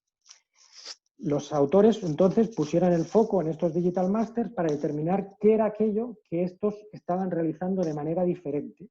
Y observaron que lo que marcaba la diferencia no era solo su inversión en tecnología, sino cómo estaba siendo liderado el cambio digital en estas organizaciones. Eso era lo que les estaba convirtiendo en Digital Masters. En ese momento, los autores decidieron ampliar la investigación y testear esta teoría, llevando a cabo durante 3 años una extensa investigación en un amplio número de grandes empresas, aproximadamente 390 en total, todas ellas con unos ingresos superiores a los 500 millones de dólares, es decir, se trataba siempre de grandes multinacionales en todo el mundo, aproximadamente en 30 países, y que desarrollaban sus actividades en diversos sectores e industrias. Mantuvieron entrevistas con los primeros ejecutivos de estas empresas, aproximadamente 1.200 entrevistas, y examinaron las cifras macroeconómicas más relevantes con el objetivo de estudiar cómo la tecnología estaba siendo utilizada en estas compañías. qué proyectos se estaban llevando a cabo en el ámbito digital y cómo estos proyectos estaban siendo liderados y, muy importante, qué impacto estaba teniendo en el negocio. Tras esta investigación, los autores concluyeron que para tener éxito en la transformación digital era necesario ser excelente en dos capacidades fundamentalmente. En capacidades digitales, es decir, que las inversiones en tecnologías sean las adecuadas y se ejecuten correctamente, y en capacidades de liderazgo, para gestionar el cambio y convertir la tecnología en realmente palanca para transformar el negocio. Ninguna dimensión por sí sola era suficiente. Se necesitaban las dos. No encontraron ni un caso de éxito donde la transformación se hubiera conseguido bottom-up, es decir, de abajo arriba en la organización. En todas ellas había sido necesario un fuerte liderazgo top-down, de arriba abajo. Fruto de esta investigación, confeccionaron su herramienta de autodiagnóstico digital, a la que luego también me referiré, y que mide las competencias digitales de la organización en relación a estos dos ejes, la capacidad digital y la capacidad de liderazgo.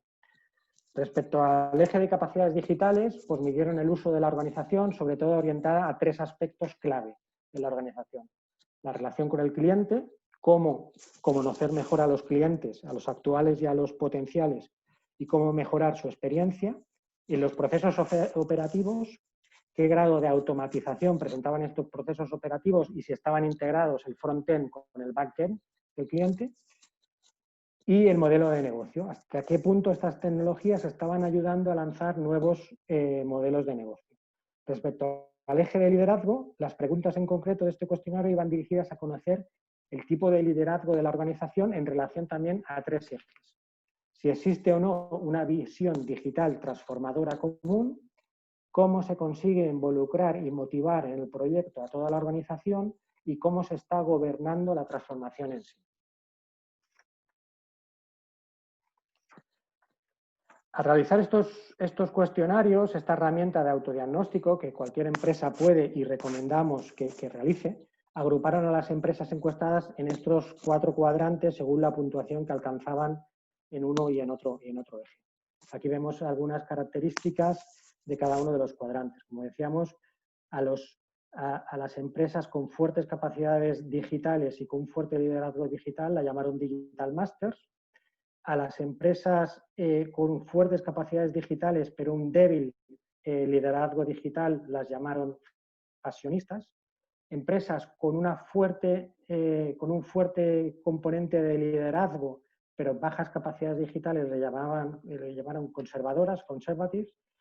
Y principiantes o beginners llamaron a las empresas con bajas capacidades digitales y también un liderazgo débil. Después me referiré también a este cuestionario.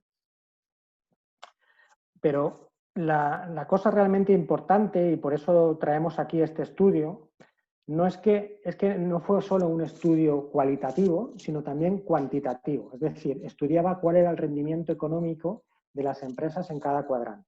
En concreto, estudiaron 2 resultados económicos: la generación de ingresos y la rentabilidad.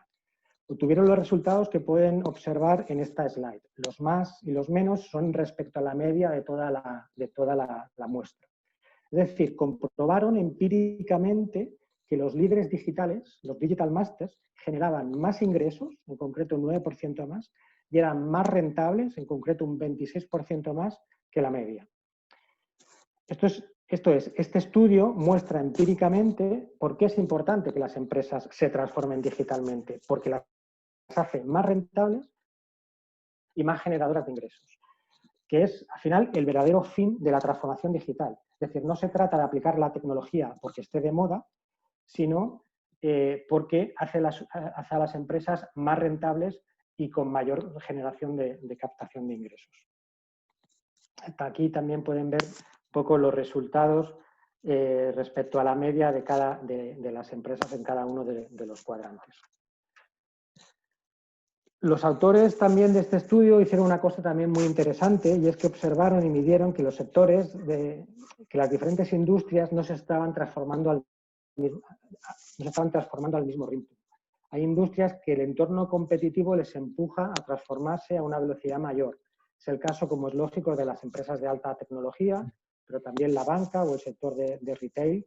Otras están en sus inicios, como las farmacéuticas, en las empresas de manufactura, y hay sectores muy conservadores como el sector de las utilities y de los seguros, donde todavía les queda dotarse de capacidades digitales para convertirse en máster digitales, ¿no?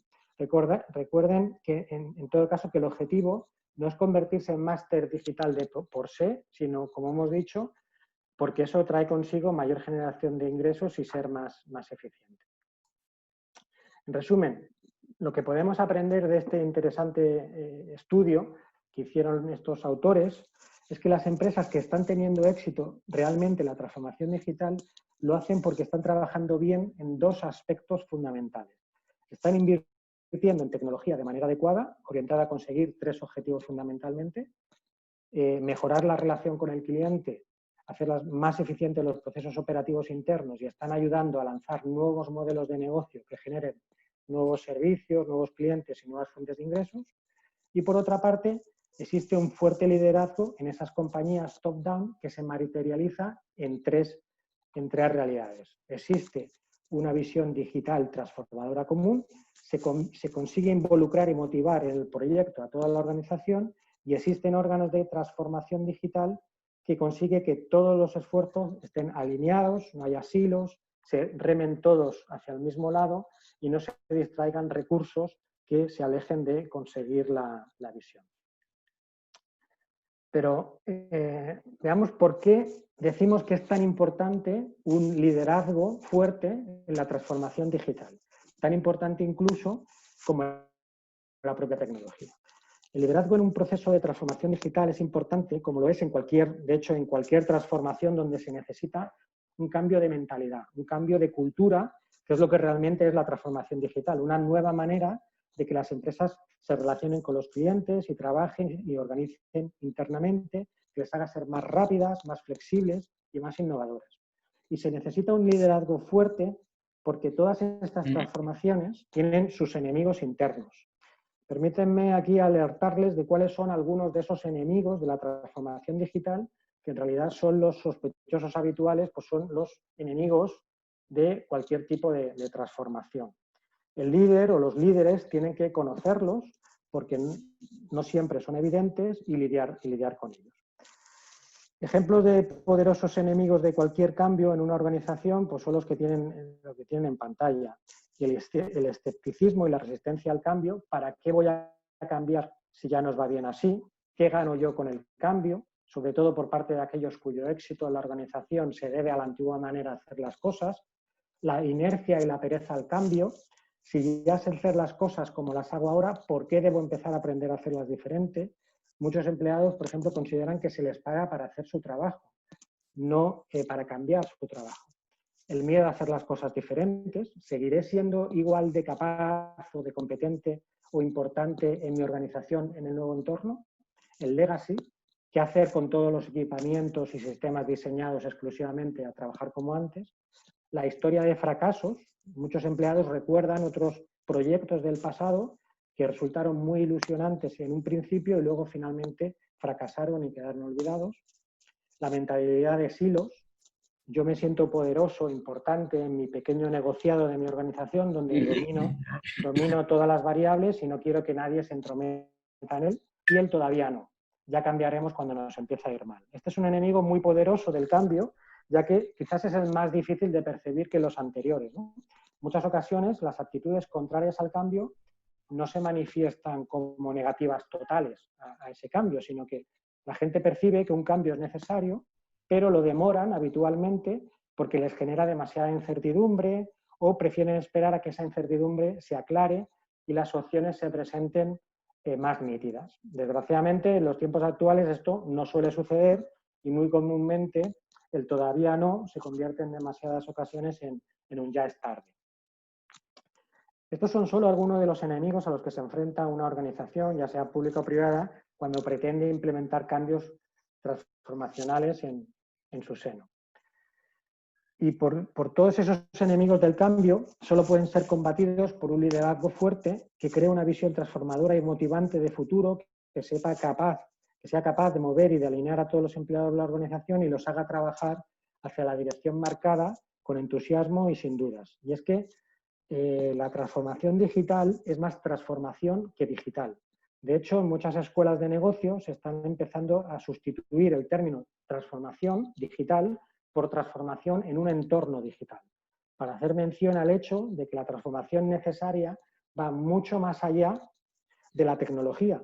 Y lo que las empresas y las organizaciones deben plantearse es un cambio no incremental sobre cómo se están haciendo las cosas actualmente, sino un cambio completamente transformacional en la manera como se hacen los negocios, en la manera como se interrelacionan con los clientes, en la manera de colaborar con los mercados, en crear una nueva cultura digital dentro de la compañía y, en definitiva, en replantear completamente todas y cada una de las actividades que realiza una organización. Estamos ante un cambio fundamentalmente de mentalidad, que lógicamente no se soluciona únicamente aplicando tecnología. La tecnología será, en todo caso, un facilitador necesario. La última parte de esta presentación vamos a presentar herramientas para cada una de las fases fundamentales donde el liderazgo es clave en la transformación digital de una organización. La creación de la visión digital en el rol de guía del líder, cómo movilizar y alinear la organización, el rol de motivador del líder, y cómo gobernar la transformación, el rol de organizador del líder. Bien, recapitulando un poco, hemos visto de la mano de mi compañero Joaquín cuál era el contexto VUCA, que mueve y hace necesaria la transformación. Hemos visto por qué ahora, hemos visto cuáles son las tecnologías digitales que hacen posible la transformación, y acabamos de ver que la tecnología es solo uno de los dos pilares de la transformación, el otro pilar es el liderazgo. En esta última parte de la presentación vamos a ver una serie de herramientas y consejos que proponemos a quienes tengan que liderar esta transformación digital en sus organizaciones. Las herramientas las explicamos con mucho más detalle en la maestría de Funiver. Aquí, por cuestión de tiempo, la vamos a ver muy brevemente y me va a dar tiempo únicamente a prácticamente identificaros. El primer paso es el autodiagnóstico. En primer lugar, es necesario saber de dónde partimos, qué grado de madurez digital tiene mi organización hoy en día, qué tengo ya y qué es lo que me falta, y por eso proponemos como primer paso una herramienta de autodiagnóstico digital. Existen en el mercado actualmente diferentes herramientas de autodiagnóstico. Podemos mencionar, por ejemplo, el Digital 2020 de la consultora McKinsey o Digital Readiness Assessment, creado por la consultora Ernst & Young. Nosotros en la maestría proponemos dos herramientas. En particular, la herramienta ya comentada anteriormente por el profesor del MIT Andrew McAfee, conjuntamente con George Westerman y Didier Bonnet, fruto del estudio que antes comentaba, y también la herramienta de diagnóstico de maduración digital creada por el profesor del Columbia Business School, David Rogers. Después de ver dónde estamos, el siguiente paso sería crear una ilusionante visión digital transformadora. En el máster proponemos la técnica de World Café y la superclásica herramienta de las 5 fuerzas de Porter para entender el contexto de la organización y de la industria donde estamos operando. Respecto al paso 3, de cómo movilizar y alinear a la organización, pues todos sabemos que, aunque el establecimiento de la visión es clave y es un paso necesario, una visión es tan buena como la gente que tiene detrás. Por lo que movilizar y alinear a toda la organización detrás de la visión es uno de los roles más relevantes de los líderes en la transformación digital. En la maestría proponemos 6 recomendaciones para conseguir movilizar o alinear a una organización detrás de la visión. El paso 4 tiene que ver con cómo gobernar la transformación. Las organizaciones, sobre todo las grandes organizaciones, muy dispersas geográficamente, complejas en su modelo de negocio, muy descentralizadas en la toma de decisiones, tienen lo que llamamos un alto nivel de entropía. Es decir, la tendencia natural es hacia la ausencia de orden. Este desorden complica enormemente que incluso en el mejor de los casos, cuando exista una potente visión corporativa motivante y cuando todo el equipo esté motivado para el cambio, todos vayan y trabajen en la misma dirección. La tendencia natural en estas organizaciones es que los distintos managers, incluso con la mejor de las intenciones muchas veces, traten de hacer cumplir la visión a su manera. Por eso es necesario un gobierno en la transformación digital para asegurarse una disciplina que haga posible que todos los esfuerzos se dirigen en la dirección adecuada y no se incurre en riesgos innecesarios. Es curioso porque las organizaciones suelen desplegar un fuerte gobierno corporativo en otros aspectos de la organización, como puede ser el control presupuestario, o las compras, o recursos humanos, o la imagen de marca. Pero siempre han sido históricamente más laxos en imponer mayor disciplina en otros aspectos como la innovación o las áreas de TI. Y esto ha podido generar en algunos casos más creatividad, en algunos casos, pero ha motivado que en otros muchos pues, proliferen soluciones tecnológicas ad hoc para cada departamento, en muchos casos incompatibles unas con otras, con cero sinergias entre ellas y muy costosas de mantener. Esto es lo que hace que muchas empresas sean fashionistas, como lo veíamos antes, con mucha capacidad digital, con mucha inversión digital, pero con poco liderazgo digital y no digital masters. Muchas empresas, por ejemplo, a la pregunta de si tienen un CRM, pues te contestan que no tienen un CRM, sino tengo 7. Con lo cual, te haces una idea un poco de la dificultad de poner un poco orden en toda esa amalgama de sistemas. El objetivo del gobierno en la transformación digital es, por tanto, asegurarse que las inversiones, los recursos no se dispersan y se invierten todos en la dirección establecida. El objetivo es reducir el desorden, al que antes hacíamos referencia, y conseguir organizaciones más simples, más planas, rápidas, flexibles y ágiles. Existen básicamente 3 buenas prácticas para implementar un buen gobierno de transformación digital, que si bien se pueden implementar por separado, nuestra recomendación es implementar todas ellas, eso sí, de manera progresiva.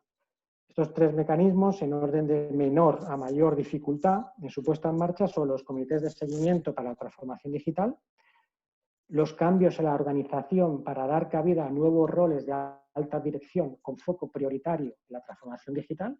De aquí nacen las figuras que ya tienen muchas empresas del Chief Digital Officer y las creaciones de unidades globales digitales. Hasta ahora hemos hecho referencia a las herramientas o recomendaciones relativas al eje del liderazgo. Si se acuerdan, estábamos hablando del eje de liderazgo y el eje de capacidades digitales. A continuación les voy a comentar muy rápidamente las relativas al eje de capacidades digitales, es decir, dónde deben focalizarse las inversiones en tecnología en nuestra organización. Existe el consenso en que estas inversiones en tecnología deben focalizarse en 3 aspectos fundamentales del negocio. En la relación y conocimiento del cliente, y aquí proponemos trabajar en la maestría con el Customer Journey Map, en la manera de trabajar, es decir, en implementar nuevas metodologías de trabajo y un cambio en la cultura y en la organización de la empresa, y aquí proponemos implementar o estudiar implementar una organización Agile, tomando como referencias algunas estándares del mercado como las metodologías Scrum, Kanban o Lean Startup. Y respecto al modelo de negocio, proponemos la herramienta de Alexander Osterwalder, el Canvas Business Model. A continuación, muy brevemente, muy rápidamente, les presento una introducción de cada una de estas herramientas. El Customer Journey Map es una herramienta que consiste en identificar las fases críticas donde interacciona nuestro cliente con la compañía en todo el ciclo del servicio, desde que el cliente busca opciones hasta que se produce la compra y, sobre todo, muy importante, en la fase de postcompra, y valorarlo en función de encuestas a los propios clientes, identificando buenas y malas experiencias, identificando estas buenas o malas experiencias con nuestros procesos internos y elaborando un plan de acción para potenciar las experiencias positivas y eliminar o mitigar las negativas. Respecto a las metodologías Agile, pues se podría hacer un curso completo, como saben, únicamente comentar simplemente para aquellos que lo escuchan por primera vez o que no están muy familiarizados, las principales metodologías Agile que existen y que desarrollamos muy ampliamente en la maestría son Scrum, Kanban o Lean Startups, y básicamente los pilares básicos de la filosofía Agile son priorizar sobre todo la satisfacción del cliente, la satisfacción del empleado y mucha adaptabilidad y mucha respuesta rápida ante los cambios constantes en los requisitos y en las peticiones de nuestros clientes.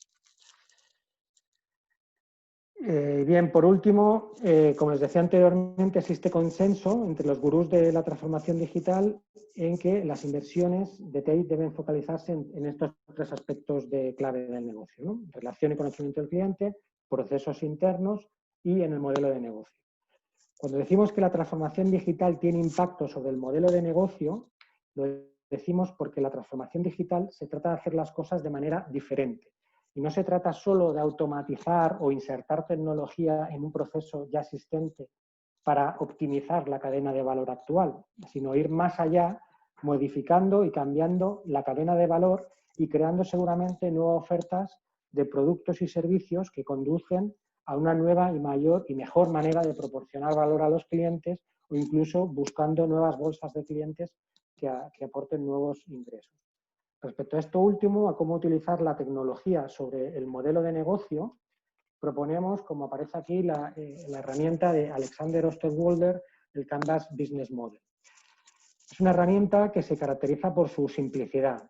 Anteriormente a este Canvas, en las rondas de financiación de las startups, se explicaba el modelo de negocio de estas startups en pesados documentos que era difícil de seguir. Esta herramienta, como decíamos antes, destaca por su simplicidad. Fue inventada por Osterwalder, pero se hizo muy popular, la hizo muy popular Google, ya que la utilizaron sus fundadores, Larry Page y Sergey Brin, para las rondas de financiación de Google.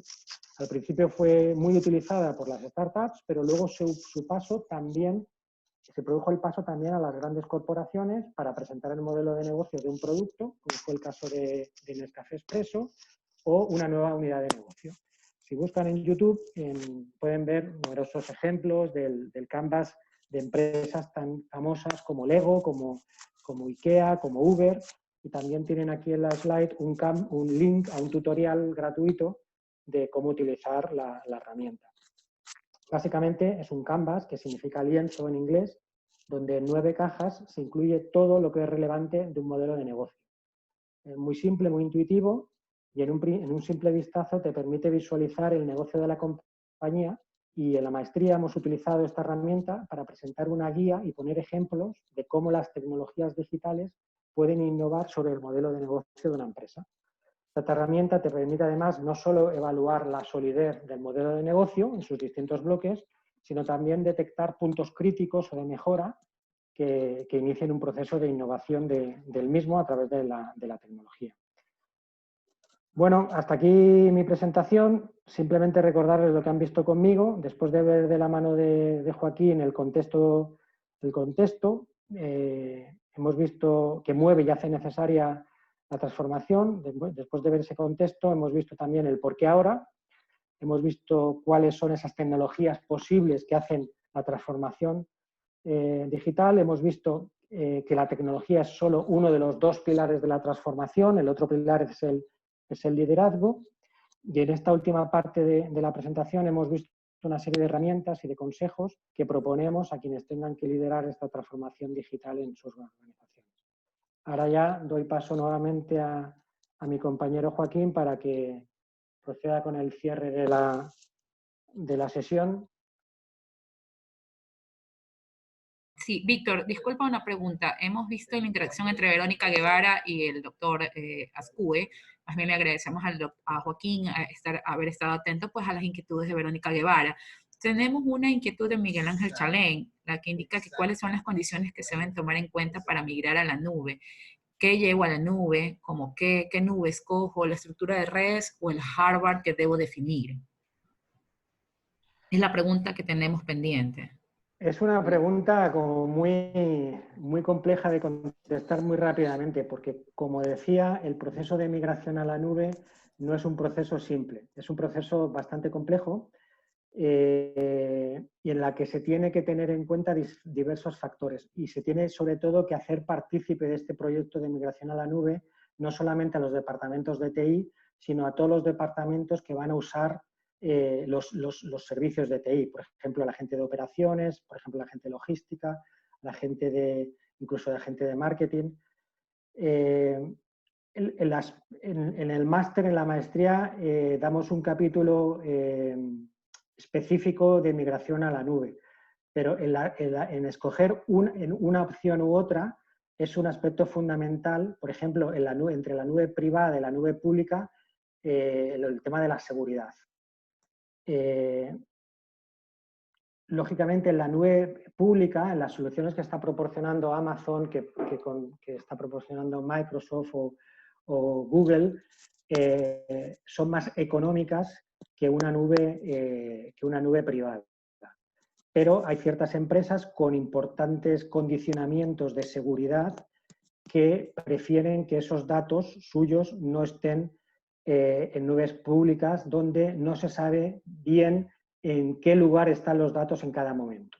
A pesar de que Microsoft, estos tres operadores dan unas ciertas condiciones de seguridad, a veces hay empresas que sus condicionamientos de seguridad implican no poder ir a ciertas nubes públicas. Y en ese caso hay dos soluciones, o bien la nube privada, que es más segura, pero mucho más costosa, tanto a nivel de inversión como a nivel de mantenimiento, o una nube, lo que se está imponiendo, que son las nubes híbridas, es decir, que casi aplicación por aplicación, durante ese proyecto de migración se deciden qué aplicaciones y con qué datos van a ir a una nube pública y qué aplicaciones y con qué datos van a ir a una nube privada.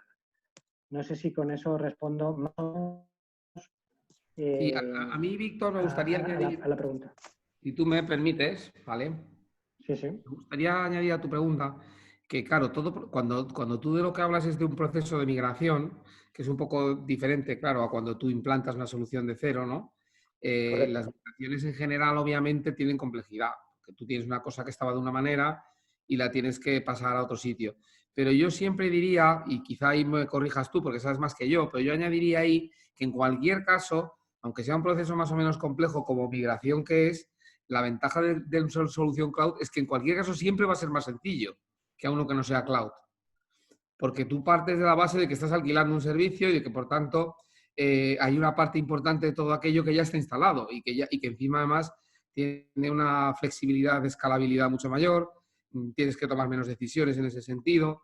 Y entonces yo ahí sí que diría que, aunque esa migración sea compleja, en cualquier caso es una opción siempre mucho mejor migrar a una solución cloud. Y luego yo también aplico otro principio de mi experiencia personal, y es que las soluciones cloud a veces tienen menos flexibilidad, pero esa menos flexibilidad de funcionalidad acaba resultando una ventaja inmensa en cuanto a sencillez de implantación, porque te evita todo el proceso de discutir qué funcionalidades utilizamos y cuáles no, dado que son las que son y ya está, ¿no? Y por otro lado hay una sinergia cuando luego quieras incorporar a gente que esté usando esas mismas soluciones en otras empresas. Eso por un lado.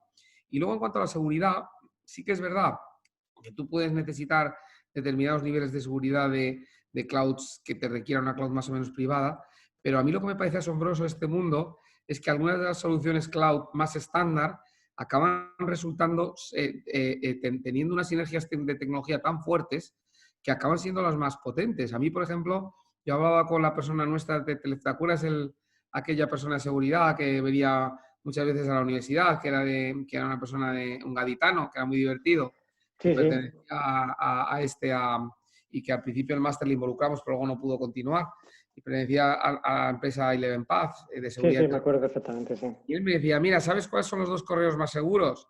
El Gmail y el Exchange de Microsoft. Son los más difíciles de hackear a día de hoy, ¿no? Que es una solución 100% cloud, ¿no? Y estándar, ¿no? Me decían, al final, si quieres tener un correo muy, muy seguro, esas son las dos mejores soluciones, ¿no? Entonces, también hay una paradoja, ¿no? En todo esto, ¿no? Y luego, si empiezas ya a aplicar soluciones tipo blockchain y demás, donde las cosas están distribuidas, pues entonces añades una capa más de seguridad, ¿no? De los datos en ese sentido y de inviolabilidad, ¿no? Entonces, es una gran paradoja, pero yo creo que aún así hay que abogar por todo lo cloud en todos los sentidos, ¿no?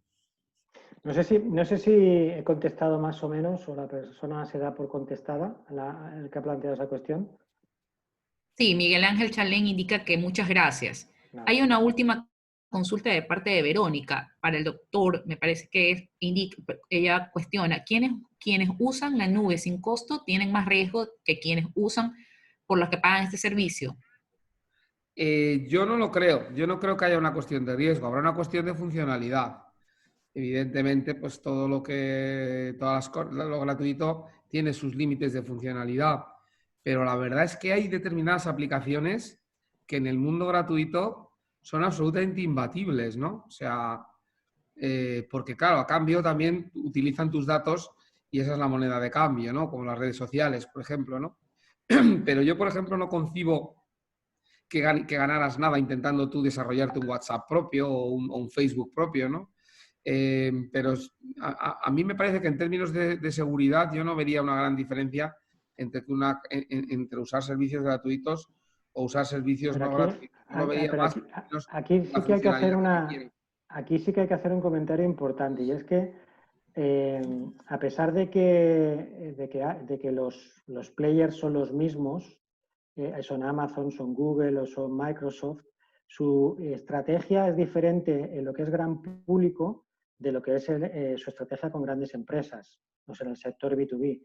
En el gran público es donde ofrecen sus servicios gratuitos, porque realmente lo que quieren es captar la atención de nosotros, de la gente, de nosotros como individuos, para que utilicemos sus herramientas y estemos siempre en el entorno Google o en el entorno Microsoft,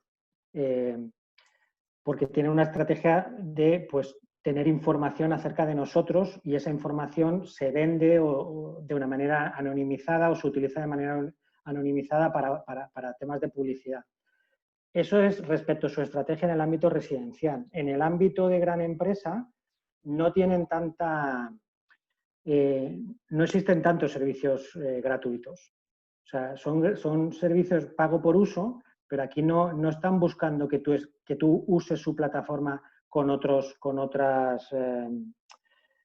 pretensiones. Aquí lo que es su fuente de ingreso es el pago que hacemos por sus servicios. Es decir, en el ámbito B2B, que es un poco al que yo me he referido sobre todo, en el ámbito de los servicios cloud a empresas y a organizaciones, no solo empresas, también organizaciones públicas, las ofertas de Amazon Web Services, de Microsoft Azure y de Google Cloud son en pago por uso. En muy pocos casos son gratuitas, o tienen muy pocos servicios gratuitos. Perfecto, muchas gracias, profesores. Tenemos una consulta de Jimena Luzuriaga. La gobernanza de la empresa mantiene por aparte la gobernanza digital. Ella consulta, o su transformación hacia. Ahora, ya es obvio que debería haber solo una. ¿Qué opinión tienen ustedes? A ver, creo entender entonces que lo que está planteando es si debe haber dos tipos de gobernanza. Una gobernanza de la empresa y en paralelo una gobernanza de lo digital. ¿A eso se refiere? Sí, y cuestiona, o más bien consulta, que es obvio, pues, que esto debería ser una sola, porque es lo que se mantiene actualmente. ¿Qué opinión ustedes tienen sobre esto? Bueno, yo voy a expresar mi opinión. Si ya es difícil tener una gobernanza importante, y sobre todo, como decía, en empresas muy grandes, muy dispersas geográficamente, con un poder de decisión muy descentralizado, imaginaros lo que puede ser tener dos gobernanzas en paralelo. Es muy complicado. O sea, lo que se tiene que haber es una sola gobernanza donde lo digital tenga su propio peso específico, ¿no? De hecho, por eso muchas empresas, lo decía antes en la exposición, están creando la figura del Chief Digital Officer, una persona de alta jerarquía dentro de las organizaciones que tenga asiento en el board de las empresas y que sea el encargado de velar por que la gobernanza digital, dijéramos, dentro de la organización vaya acompañando o se integre dentro de la gobernanza de toda la compañía. En el caso de Telefónica es una persona mediática. Sí, es una persona que probablemente salga más en los medios de comunicación que nuestro propio presidente. Perfecto, muchas gracias, profesores. ¿Alguien más? Jimena Luzuriaga da las gracias por despejar su inquietud. Les agradecemos más bien, si alguien más, no veo que han hecho ninguna otra inquietud, alguna otra pregunta, más bien, profesores, quisiera agradecerles por el tiempo que nos han brindado, en este caso también, pues, por compartir sus conocimientos. A Funiver también, socio de la Cámara Americana, darle el agradecimiento por el apoyo de siempre y esperamos, pues, volver a contar con ustedes nuevamente, tocando temas de interés actual. Y de parte de AmCham queremos darles las gracias y que tengan un excelente día para todos. Muy bien. Muchas gracias. Muchísimas Gracias por la gracias a oportunidad. vosotros. Muchas gracias. Invocar ese talento humano. Hasta luego, un saludo, cuídense. Hasta luego. Muchas gracias. Hasta luego. Gracias, hasta luego.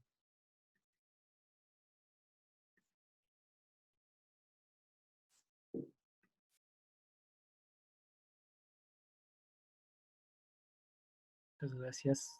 Buen día, noche.